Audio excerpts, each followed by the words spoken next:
Unahan na natin mga kababayan yung mga possible fake news na ipapalabas ng mga fake news peddlers. Kasi malamang mga kababayan, gamitin naman po ito na propaganda para takutin yung ating mga mamamayang Filipino. Bakit adyan Mr.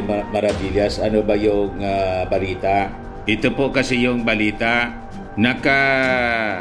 Nakaset na po yung 4-way joint naval drills dito sa West Philippine Sea. Gagawin po ito sa linggo, sa Sunday po. Ayan po mga kababayan yung balita dito. Nagbabagang mga balita at pagtalakay sa mga isyu na lipunan. Bulsa, opinyon, banat at paglalantad sa katotohanan. Bulsa, what you see is what you get. You decide. Ito, marine exercise. Ito po, file photo to, mga kababayan. Marine exercise, members of the Philippine Marine Corps, Marine Battalion Landing Team 10, conduct exercise Unasan 02-24 on Wednesday to safeguard Bataan Island, Batanes, in Calayan Island in Cagayan from potential external threats. File photo man lang po ito. Baka kasi gamitin na naman ito, mga kababayan, na propaganda. At mag-post naman po ng kung ano-anong pananakot sa ating mga kababayan, mga mamamayang Filipino. At sasabihin, magkakagira na niya. Di ba? Gumagamit sila ng mga photos na fake. Pati yung eroplano po ng Amerika. Piniki po yung pinotoshop. Para gamitin na panakot sa ating mga mamamayan. Kasi yung narrative po nila, takutin yung ating mga mamamayang Pilipino. At pinapalagana po nila na magkakagira. Kasi yung ating Pangulong Bongbong Marcos, naninindigan kasi sa agresyon ng China dito sa West Philippine Sea. So pinalalabas po ng mga minions dito ni Xi Jinping na gustong makipaggira ng ating Pangulong Bongbong Marcos. Parte po ito ng paganda natin sa defense ng possible aggression ng kung sinong bansa. Of course, siyempre, ang pinagandaan natin yung China. Alangan man hindi tayo maganda tulad ng ginawa ng previous administration. Natutulog lang po sila at tinayaan pa yung mga Chinese nationals po maging parte ng ating auxiliary brigade ng Coast Guard.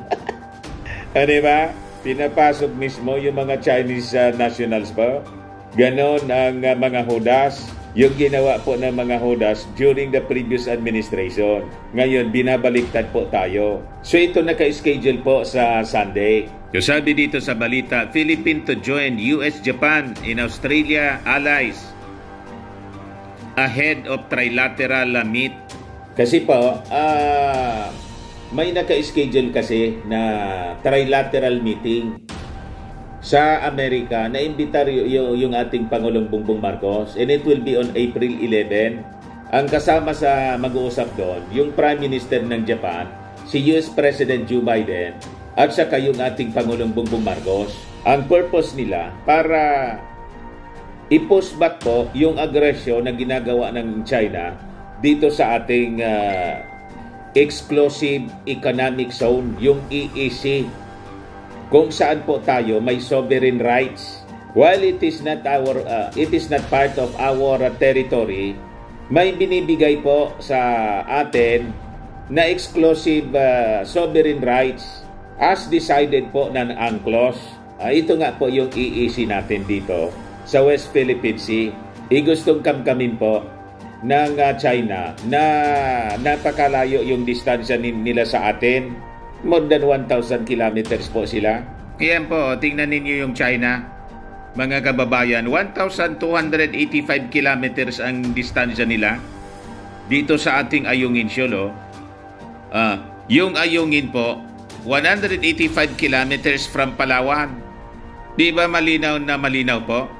Na tayo po ang rightful country na may karapatan sa lugar Kasi sakop po ng ating EEC, exclusive sa atin. Malinaw. Pag sinabing exclusive, tayo lang yung may karapatan na gumamit, mag-exploit, gumamit ng mga resources na nandiyan mga kababayan. Gusto pang kami ng China na more than But before ko mga kababayan bigay sa inyo yung full story ng mga balitang yan, click subscribe muna dito sa ating YouTube channel and hit the notification bell para lagi po kayong updated sa mga kaganapan dito sa ating bansa. Like and share na rin po ninyo ng ating video at huwag na rin po ninyo na skip yung ating mga commercial ads para tuloy-tuloy lang ang pag-unlad ng bagong Pilipinas.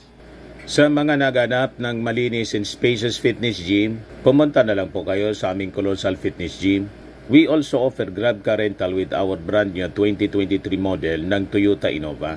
We also accept booking for those who are planning to travel via PAL, Cebu Pacific, and other airline companies, local and international, and Meralco Bills, Aleco Bills, PLDT, etc.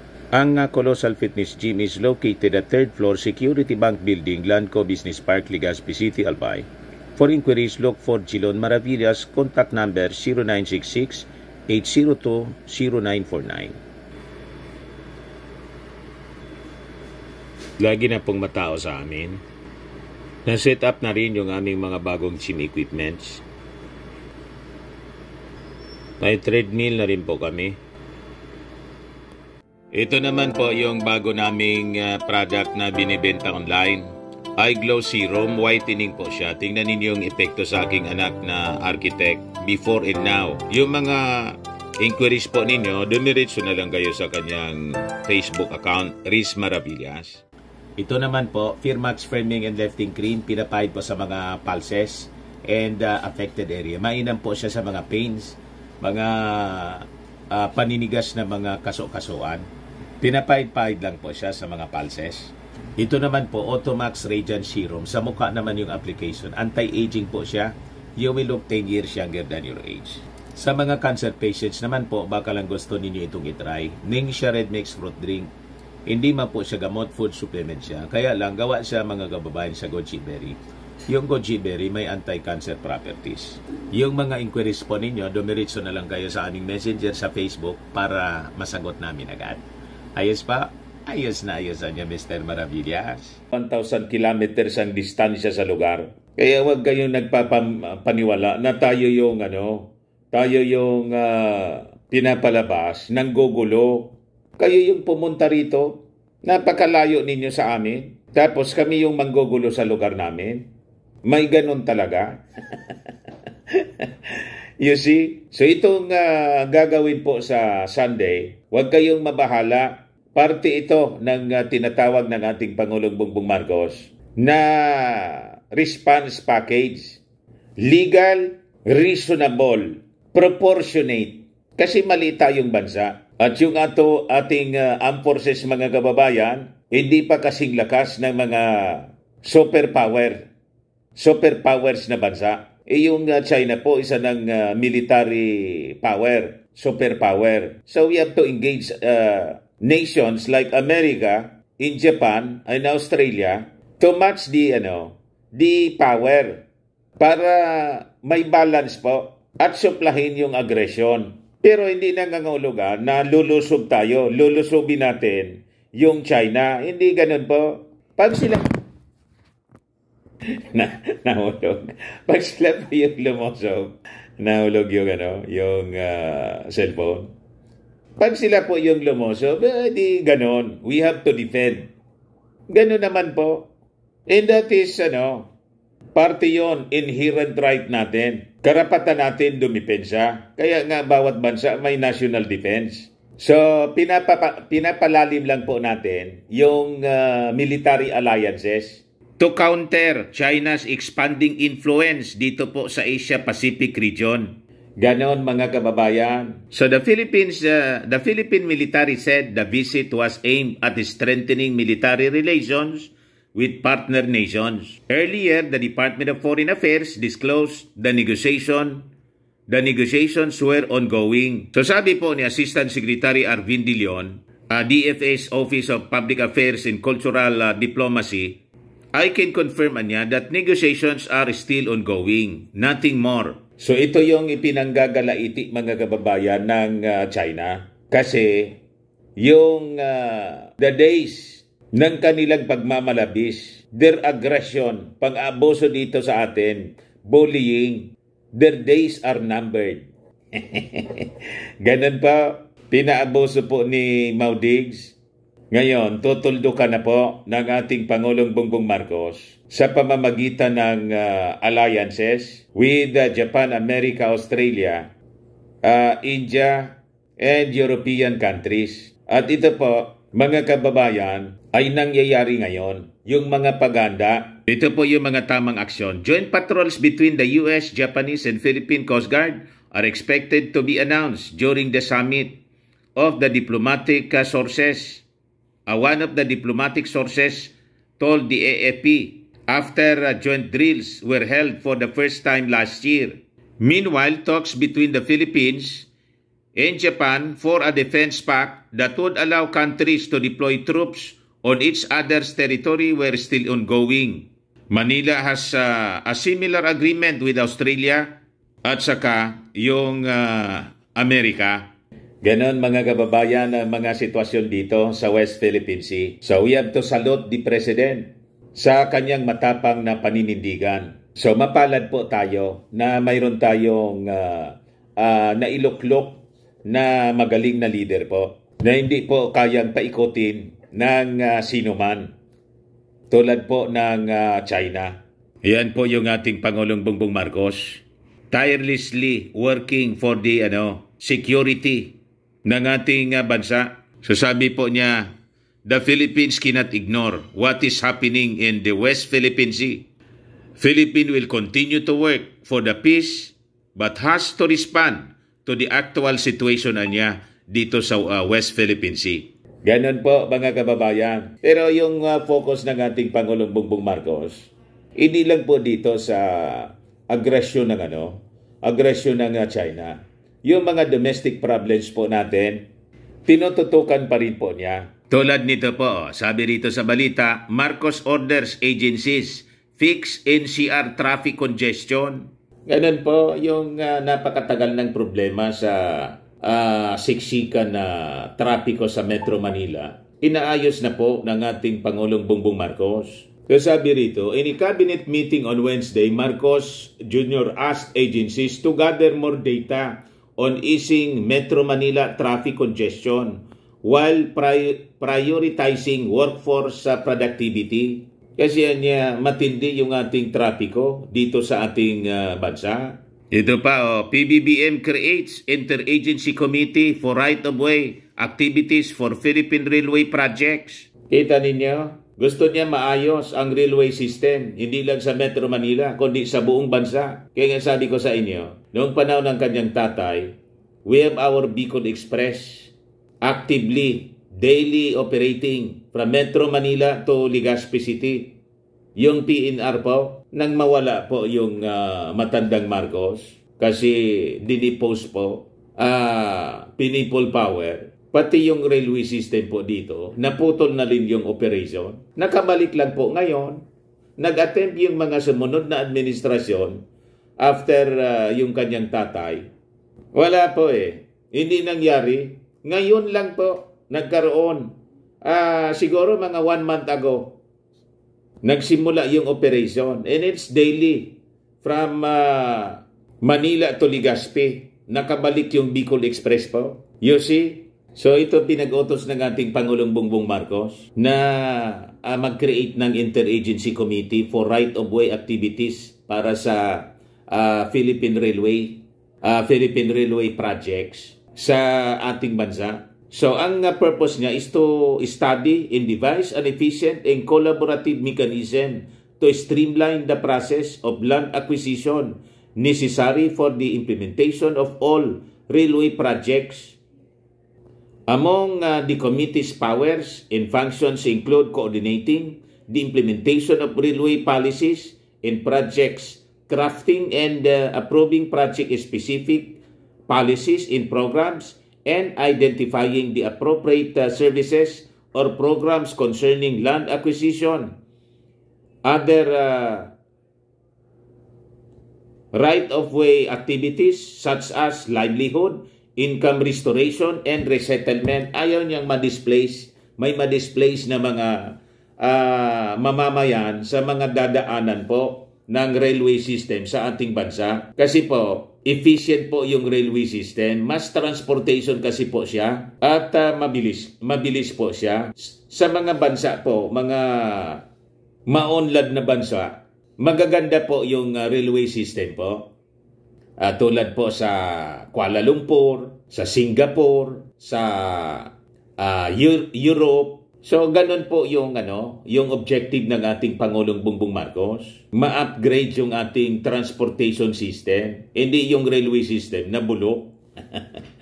Di ba? Diyan nga sa Metro Manila, yun nangyari po kasi yung sinimulan na LRT ng ating Apulacay, ngayon yung mga sumunod na administrasyon po, wala mang ganong proyekto sila. Yung panahon ni Panot, bumili ng mga coaches po, hindi nagkasya sa riles. Ganon ka tindi. Hindi nagkasya sa riles po yung mga biniling coaches po. Kumita lang sila po. May mga statement pa na pag hindi niya na natapos tong project na to, pasagasaan niya kami sa train. Ayun, hindi man po nagpasagasa, namatay na lang po, hindi man sinagasaan ang train. Di ba? Hindi man nagpasagasa sa train si Pano. Ito pa, PBBM designates parcels of land in Pasig City as Information Technology Park. Yan po, nag-issue siya ng proclamation number 512, creating and designating several parcels of land in Ogong, Pasig City as a Special Economic Zone Information Technology Park to be known as Arcovia City. Parang doon sa Amerika, mga kababayan, yung Silicon Valley, di ba? So ganon kagaling yung ating Pangulong BBM. Focus siya po sa pagpaunlad ng bagong Pilipinas. Kahit nandyan po yung agresyon ng China, pero hindi po nadidi-focus sa kanyang trabaho. Lahat ng sektor po ng ating lipunan, sa agriculture, sa El Nino, tapos La Nina, mini-meeting niya yung mga cabinet secretaries para lahat ng problema ng ating bansa, pati nga yung sa peace process po, sa amnesty para sa mga rebels, tinututukan po ng ating Pangulong Bongbong. Ito yung sa El Nino. Government bolsters measures to tame upward price pressures amid El Nino, La Nina challenges. Sabi po ng NEDA. Ito naman yung sa amnesty program to communist rebels. PBBM orders implementation of amnesty program to communist rebels. Kahit po may labanan pa rin yung mga NPA at mga sundalo natin, Armed Forces intensifying efforts to dismantle remaining weakened NPA guerrilla fronts until end of the year. Ito yung sa meeting para sa NTF-ELCAC. Pinag-utos ni Pangulong Bongbong Marcos ang agarang implementasyon ng amnesty program, maging ang pag-activate sa mga tanggapan ng iba't ibang ahensya para sa mga proyekto ng National Task Force to End Local Communist Armed Conflict.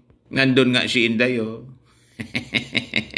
Kahit pumunta siya doon sa hindi siya pinipersonal ng ating Pangulong Bongbong Marcos. Pumunta siya doon sa rally ng grupo ni Pacquiao sa Liwasang Bonifacio, nananawagan para sa pagpatalsik sa kanya, patalsik sa ating Pangulong Bongbong. Pero tingnan ninyo, kasama pa rin siya doon sa in-invite sa cabinet meeting. Ganon kabuti ng puso ng ating Pangulong Bongbong Marcos. Pero yung pamilya ni Inday, ayaw tantanan yung ating Pangulong Bongbong. Pati sa isyo kay Pacquiao, dinadamay.